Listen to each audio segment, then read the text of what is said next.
1971 সালের 16ই ডিসেম্বর থেকে আজ 2025-এর 15ই ডিসেম্বর 54 বছর হতে চলেছে।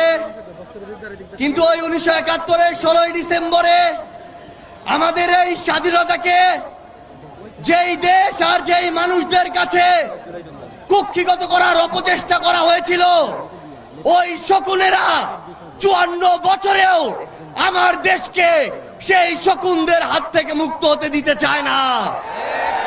24-এর অভ্যুত্থানে বাংলাদেশের ফ্যাসিস্ট বিরোধী জনতা আমরা রাজপথে নেমে বুক পেতে দিয়ে রক্ত দিয়ে জীবন দিয়ে এই স্বাধীনতাকে পুনরুদ্ধার করার চেষ্টা করেছিলাম, কিন্তু ওই শকুনদের নজর আমরা এড়াতে পারিনি। 2 বছর হতে না হতেই এই শকুনেরা আবার বাংলাদেশের মানচিত্রকে, স্বাধীনতাকে, বিপ্লবীদেরকে খামচে ধরার চেষ্টা করছে।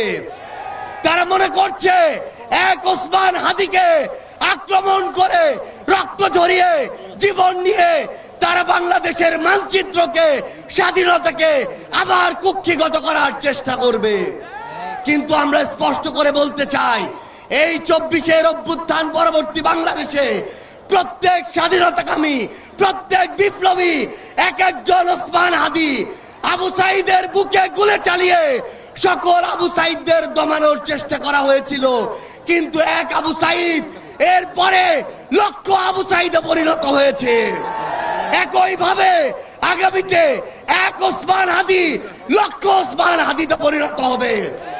ভারত যদি মনে করে বাংলাদেশের গণহত্যার নির্দেশদাতা খুনি হাসিনা, মৃত্যুদণ্ডপ্রাপ্ত হাসিনাকে ভারতে আশ্রয় দিয়ে, ওসমান হাদির খুনিদেরকে ভারতে আশ্রয় দিয়ে এই বাংলাদেশের সাথে তাদের কোনোদিন সম্পর্ক স্বাভাবিক হবে, এই বাংলাদেশে এই হাদিরা বেঁচে থাকতে কোনোদিন সেই সম্পর্ক স্বাভাবিক হবে না, হবে না, হবে না।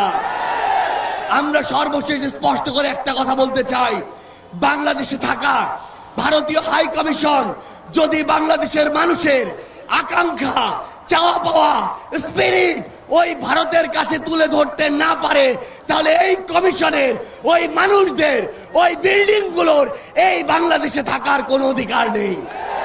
শুধু একটাই সর্বশেষ কথা, আগামীর বাংলাদেশে আমাদের স্বাধীনতাকে, আকাঙ্ক্ষাকে, বিপ্লবকে, ওসমান হাদিদেরকে কেউ যদি আক্রমণ করতে চায়, সেই আগুন এই বাংলাদেশ থেকে পৃথিবীর প্রতিটি প্রান্তে ছড়িয়ে পড়বে ইনশাআল্লাহ।